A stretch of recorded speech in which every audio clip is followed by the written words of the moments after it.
আল্লাহ সুবহানাহু ওয়া তাআলা বলছে যে মুহাম্মদ আপনার উম্মতদেরকে বলে দিন ইল্লা মান তাব, যে অপরাধ গুনাহ থেকে ফিরে আসে, তওবা করে, ওয়া আমানা ঈমান আনে, ওয়া আমিলা আমালান সালিহা, তার হাজার লক্ষ সহস্র কোটি গুনাহ থাকুক,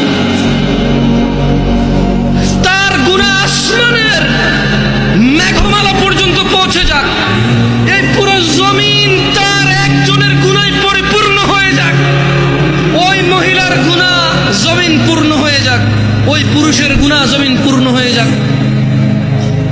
মুহাম্মদ সাল্লাল্লাহু আলাইহি ওয়াসাল্লাম আপনার উম্মতকে বলেন, সে যদি তার গুনাহকে মাপার দরকার নাই, তার গুনাহ কত কত ওজন কত সংখ্যা মাপার দরকার নাই, ওকে বলেন। এটা সূরা ফুরকানের আয়াত।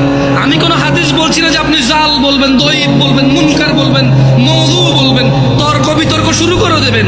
এটা কোরআনুল কারীমের আয়াত, এর অনুবাদ করছি।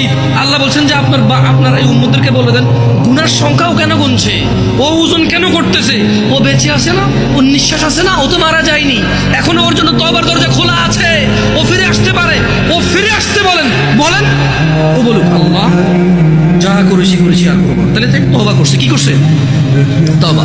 এবার বলতেছি আল্লাহ তাকে বলেন ওয়া আমানা ঈমান আনতে বলেন, ওয়া আমিলা আমালান সালিহা, ভালো কাজ করতে বলেন, এবং তাকে বলে দিন আমি আল্লাহ ফাউলাইকা ইউবাদদিলুল্লাহু সাইয়্যাতিহিম হাসানাত, তাকে বলে দিন তার পূর্বের সমস্ত গুনাহ আমি নেকিতে পরিবর্তন করব। ওয়া কানা আল্লাহু গফুরার রহিমা, কারণ আল্লাহ অতীব দয়ালু ও ক্ষমাশীল। সিদ্ধান্ত আমি চলে গেলাম, তুমি থেকে যাও, আমি এখন চলে গেলাম, তুমি থেকে যাও। তোমার পূর্বের গুনাহ 20 বছর, 50 বছর, 30 বছর, 60 বছর, 70 বছর, কত বছর তুমি জানো। তোমার রব বলেছে ফিরে আসো, যে গুনাহ ফিরে আসো।